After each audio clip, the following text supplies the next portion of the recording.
नमस्कार दोस्तों, pro trading art में आपका स्वागत है। तो आज के वीडियो में हम लोग डिक्शनरी के अंतर्गत अपडेट मेथड के बारे में समझने वाले हैं, ठीक है ना। तो इसका कुछ इस तरह से हम लोग यूज कर सकते हैं। मान लीजिए जैसे हमारे पास स्टॉक पोर्टफोलियो नाम का एक एप्लीकेशन है, ठीक है ना। इसमें हमारे पास multiple stocks with different quantity के साथ यहाँ पे लिस्टेड है, राइट। इसी में मान लीजिए हमें ACC सपोज हमें यहाँ पे परचेज करना है और यहाँ पे 50 क्वांटिटी हमने इसका सपोज ऐड कर दिया है ना। तो 50 क्वांटिटी के साथ ये ऐड हो गया। इसी में मान लीजिए जैसे हमें इन्फी में 10 क्वांटिटी और ऐड करने हैं, है ना। तो इसमें मान लीजिए हम लोग 10 क्वांटिटी और ऐड करते हैं तो यहाँ पे 85 हो गया। ये किस तरह से अपडेट हो रहा है ना, इसके बारे में हम लोग समझेंगे। और इसमें डिक्शनरी अपडेट मेथड का यूज हो रहा है तो उसके बारे में हम लोग यहाँ पे समझ लेते हैं। तो ये क्या कहता है, सबसे पहले वो देखिए।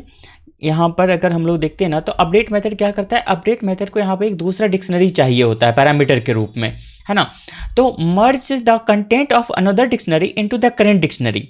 हमारे पास सपोज पहले से कोई एक डिक्शनरी है ना, और यहाँ पे अदर डिक्शनरी का जो भी कंटेंट होगा वो, जैसे हमारे पास ये एक न्यू पोर्टफोलियो है, इसका कंटेंट हम लोग इसमें मर्ज करेंगे। तो करेंट पोर्टफोलियो के ऊपर हम लोग अपडेट नाम का मेथड लगा देंगे, उसमें हम लोग न्यू पोर्टफोलियो ये डिक्शनरी हम लोग यहाँ पे पास कर देंगे, ठीक है ना।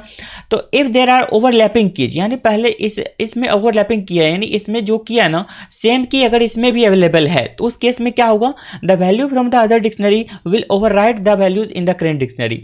करेंट डिक्शनरी में हम लोग इसका वैल्यू ओवरराइट कर देंगे, ठीक है ना। कुछ एग्जाम्पल से इसका हम लोग समझते हैं, है ना। इसको हम लोग यहाँ पे मैं ओपन कर लेता हूँ इसमें, ठीक है ना। यहाँ पे मैं बताता हूँ वही चीज़।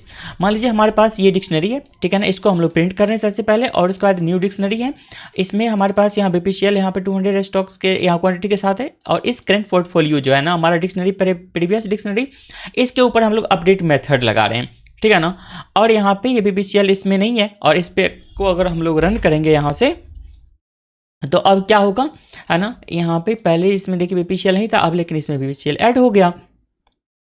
इसी में मान लीजिए जैसे हमारे पास यहाँ पे ये वाला है एक न्यू डिक्शनरी, और इसमें मैं ऐड कर देता हूँ सपोज, है ना।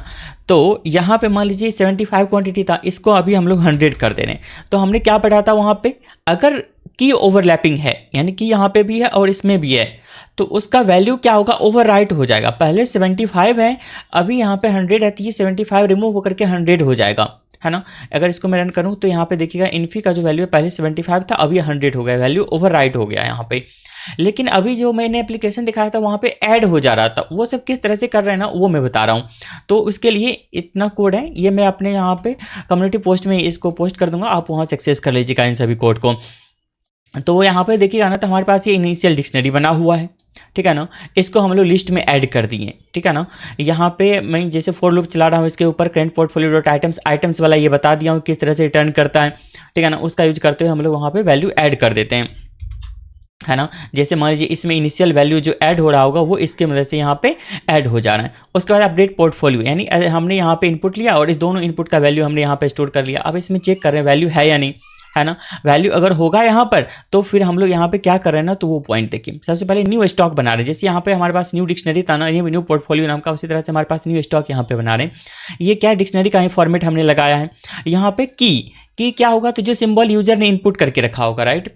यहाँ पे जो हमारा इनपुट होगा सिंबल, वो हमारा यहाँ पे आ जाएगा की के रूप में। और यहाँ पे वैल्यू, तो self dot current portfolio dot से हम लोग गेट मेथड भी यूज कर रहे हैं, पहले भी हम लोग ये देख चुके हैं। अगर कुछ भी नहीं होगा तो यहाँ पे 0 आ जाएगा, है ना।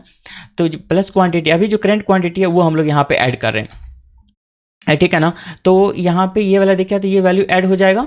और उसके बाद करेंट पोर्टफोलियो में इसे हम लोग अपडेट कर दे रहे हैं, ठीक है ना। और अपडेट करते के साथ ही हमारा क्या होगा, डिक्शनरी अपडेट हो जाएगा। और फिर से ये मेथड हम लोग रन कर दे रहे हैं जो यहाँ पे था हमारा अपडेट पोर्टफोलियो लिस्ट का, तो फिर से हमारा वो सभी क्वांटिटी के साथ उसमें ऐड हो जा रहा है, जैसा कि यहाँ पर आप देखे थे, है ना। जैसे मान लीजिए यहाँ पे इन्फी है अभी इन्फी, और यहाँ पे हम लोग इसमें 25 क्वांटिटी सपोज और ऐड कर रहे हैं। तो पहले जो वैल्यू होगा वो गेट होगा, और प्लस अभी का जो क्वांटिटी होगा वो होगा, दोनों ऐड होकर के अब यहाँ पे 100 हो जाएगा। उसको हम लोग अपडेट करेंगे तो ये 100 हो गया, ठीक है ना। तो कुछ इस तरह से अपडेट हो रहा है। इसी में मान लीजिए यहाँ पे हम लोग जैसे सिप्ला को ऐड करते हैं, है ना। यहाँ पे देखिएगा तो हम 100 क्वांटिटी इसमें ऐड करते हैं, यहाँ पे नहीं है तो हमारा वो न्यू की के साथ यहाँ पे वैल्यू ऐड हो जाएगा, है ना। पहले से अगर रहता है तो उसके ऊपर ओवरराइट करके हम लोग ऐड कर दे रहे, नहीं रहता है तो वो वैल्यू न्यू यहाँ पे ऐड हो जाता है। तो अपडेट मेथड कुछ इस तरह से काम करता है। अगर आपको ये कोड चाहिए होगा तो मैं अपने कम्युनिटी पोस्ट में इसको पेस्ट कर दूंगा, ठीक है ना। तो आप वहाँ से एक्सेस कर लीजिएगा। तो इस वीडियो में फिलहाल के लिए इतना ही। अगर वीडियो अच्छा लगा और कंसेप्ट समझ में आ गया है तो निश्चित रूप से वीडियो को लाइक कर दीजिएगा और चैनल को सब्सक्राइब करके रखिएगा। और किसी भी तरह का डाउट होगा तो आप कमेंट करिएगा, मैं उसके लिए स्पेशल वीडियो बना दूंगा। तो थैंक्स फॉर वॉचिंग।